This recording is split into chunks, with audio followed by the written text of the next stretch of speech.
Hello YouTubers! Time sure does fly by when you're having fun. I can't believe it's already been 1 year since I purchased my Outlander Xmr. This means it's time for its first oil change. Today, I'm going to show you how to change the oil in an Outlander Xmr 570.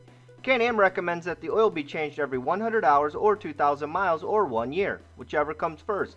Changing the oil is actually pretty simple. Let me show you. In order to change the oil, there are a couple plastic pieces we're going to have to remove. We have this upper section, then we have this lower section, and the reason for that is we have the oil filter right behind this lower section here, and we can't get the oil filter out unless we remove this, and we can't get this out unless we remove the upper section. So the first thing you need to do is remove the seat, pop off your air filter cover, just give it a good tug and it'll come right on out. And then the instrument cluster, just give it a good tug up. The reason why we have to remove this instrument cluster is it reveals the screw that holds on this upper piece. So you have the screw that holds this on, and then we have some rivets. We have a rivet here. We have one on the front inner fender well, right there. We have one on the back inner fender well, right there. Once you have those removed, then this whole section will come off. And then in order to get this bottom plastic piece off, we have 5 10mm bolts that we have to remove. And then we have a T30 Torx, then we have a T20 Torx, and another T20 Torx. Then we have 2 plastic rivets, one up there, one down there. And then for the back, very similar. We have a T30 Torx, we have 2 T20 Torx, we have one there, and then one there. And then we have a 10mm nut and bolt. And you'll get access to that bolt once you remove this upper section. So I'm going to go ahead and get started and getting everything removed.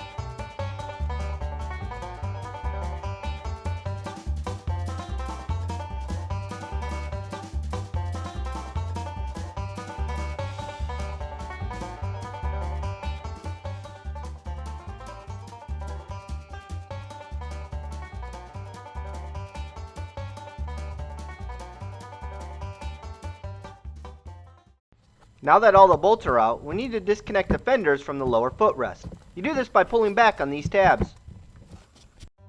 Alright guys, once we have the tabs disconnected, we can now remove the lower footrest. In my opinion, getting this thing out was the hardest part of this whole job. Once you get this out though, it's all downhill from here. I ended up removing the gas cap in order to get the lower footrest out. By removing the gas cap, it gave me enough clearance in order to raise the rear section of the fender high enough so it could be placed behind the back of the footrest section. Here's a quick time-lapse video of me wrestling with the fenders and the footrest.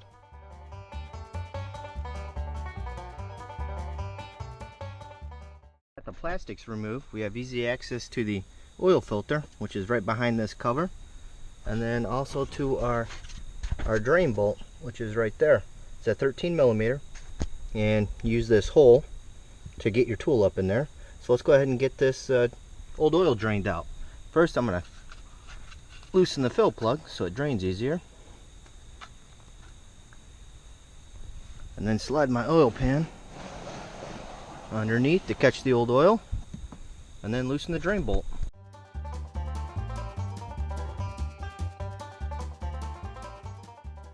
Next, we're going to remove the oil filter. Just need a T30 Torx.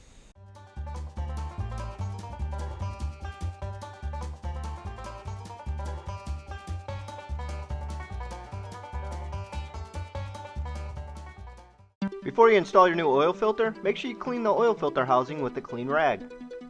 Sorry, I lost the video of me installing the oil filter. All you need to do is insert the new oil filter in the hole, reinstall the cover plate, and tighten the 3 T30 Torx bolts. Once the oil filter is installed, reinstall the drain plug and copper crush washer.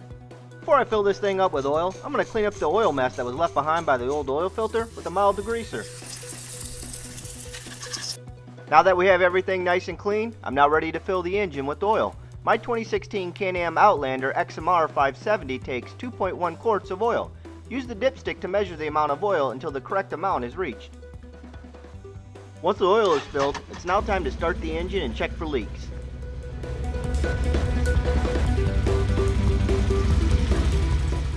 Everything looks good. I don't have any leaks, so now I'm going to turn it off and let it sit for a few minutes before topping off the oil one last time.